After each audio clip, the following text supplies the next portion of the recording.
Hello everyone and welcome to this video. I'm glad you're here. This is the first video I'm filming after the Dune video and I'd just like to say thank you for the amazing response I've gotten to that one. I have a video about the 3-body problem coming out next week and it's going to be in the same style, so I hope you enjoy that one as well. In the meantime, after I finished reading the Dune books, I didn't really have anything to read, so I decided to ask my dog and my cat. And I decided to kind of make this into a competition of does my cat or my dog know me better. Anyways, here are the videos of Kimberly the cat and Ollie the dog choosing what I read this week. Remember how people would try to predict who will win the Super Bowl using their pets? Well, I decided to set up a competition. Does my cat or my dog know my reading taste better? In this first video, here's Kimberly the cat choosing what I'm reading this week.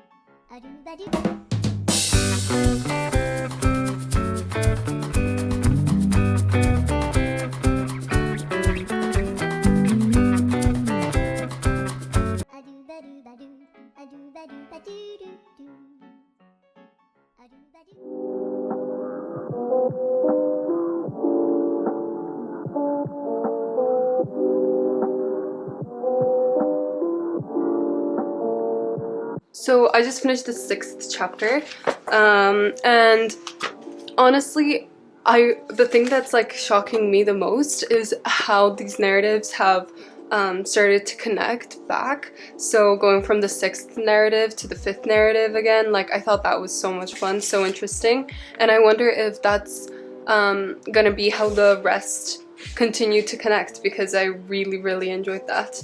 So the 6th narrative is written in like this really weird, it's written with this like very weird vocabulary, so they like just randomly drop letters and stuff, and it was quite annoying to get into, but after a while like you truly get used to it, so it wasn't too bad.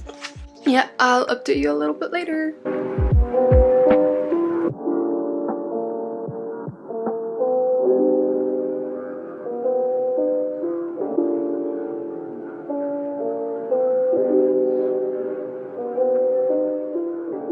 Alright, so I finished Cloud Atlas and I really enjoyed it, though I thought that I would have enjoyed it more.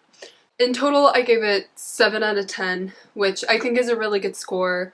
I just really thought that I would be pulled more emotionally to this than I was, because I really love these stories that tie together different timelines and people throughout the ages. So as you probably know, this book is famous for its structure.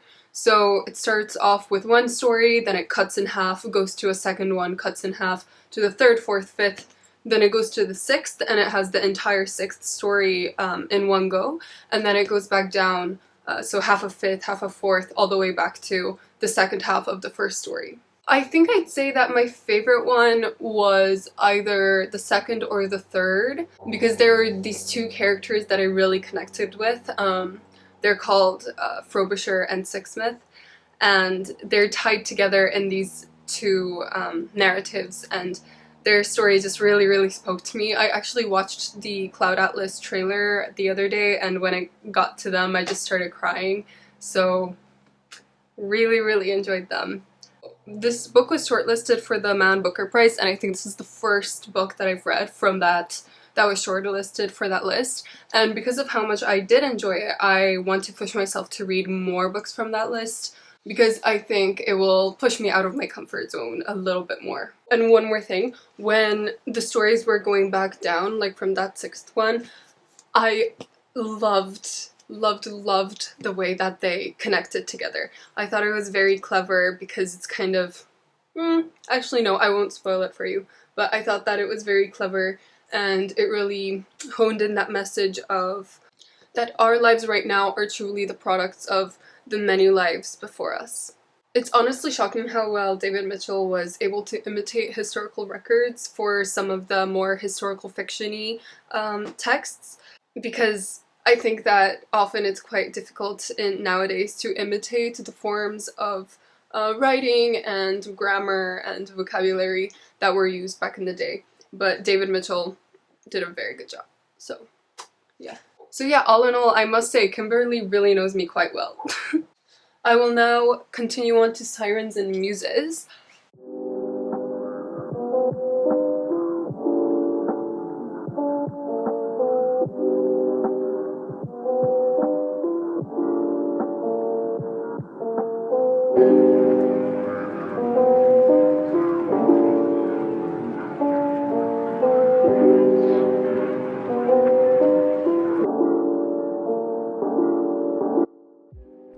again. If you have noticed a change in the audio quality, it is because I now have a microphone. You might also have noticed that I'm in a totally different setting, and that is because I have once again had to break into my university. This time we are in a conference room, so I really hope I don't get kicked out. But it's okay, we deal. Sirens and Muses, what do I even say? It wasn't really what I expected. We're following these 4 perspectives. So we start off with the perspective of Louisa, who's this really gifted art student who has now transferred into this really famous academy called the Rin College of Arts. And even though she's very happy to have started her arts career in this academy, she also is fighting this guilt of leaving her grandfather behind, especially since he is battling with a sickness and is about to die. She is roommates with our next perspective character, whose name is Karina, and she's a prodigy in the art world. Her parents are very rich, very famous art collectors, and so she's been really surrounded by art her entire life. However, she's also struggling with her mental health because she has had a psychotic break the year before and has spent the past summer in a rehabilitation facility. The next perspective is of this guy called Robert Berger, and he is one of the professors at this Rin College of Arts, and he dated previously Karina's mother.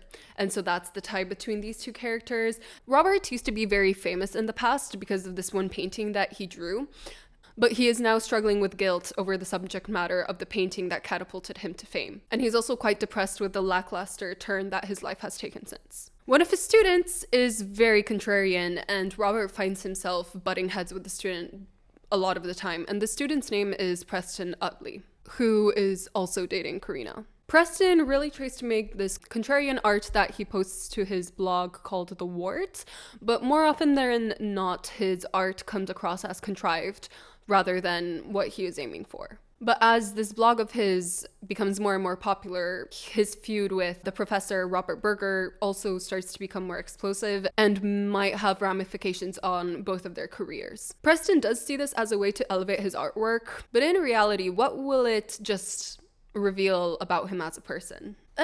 Alright, so now that you have a general idea of what is happening in this book, I will let you know that I rated it 4 out of 10. I thought that it had potential, it just never took off. There was one character that I connected with, and that character was Karina, but I didn't connect with anyone else. And because this book is very much vibes, no plot, it kind of does rely on the characters to do the heavy lifting, and it's almost as if the author thinks that she's having very interesting characters to do the heavy lifting, but in reality it just falls flat. By comparison, a book that I absolutely adore, The Blade itself, it's also very much vibe, no plot. But the characters are so fantastic that I think the second chapter, which is literally one of the characters walking up and down a pair of stairs, that's one of the best things I've read in my life. So I know it can be done, it just wasn't done in Sirens and Muses. I am currently reading The 3 Body Problem, and that book, it does have a plot, but it's so much more focused on theme and the science behind it all. And so I started thinking, okay, well, maybe Sirens and Muses has something to do with theme.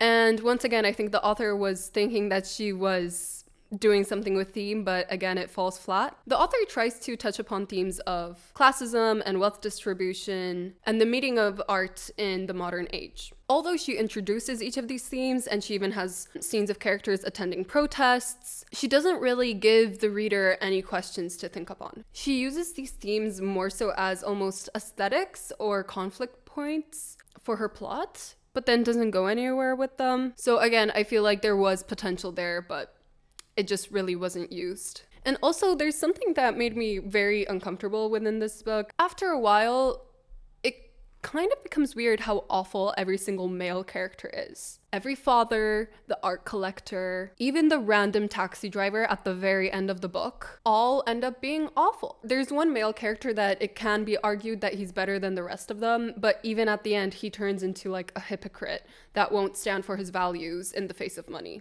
And then on the other hand, you have all the other female characters that no matter what they do, they are always forgiven, and they're always depicted as these precious, enigmatic, ethereal, gorgeous beings who are just so vulnerable.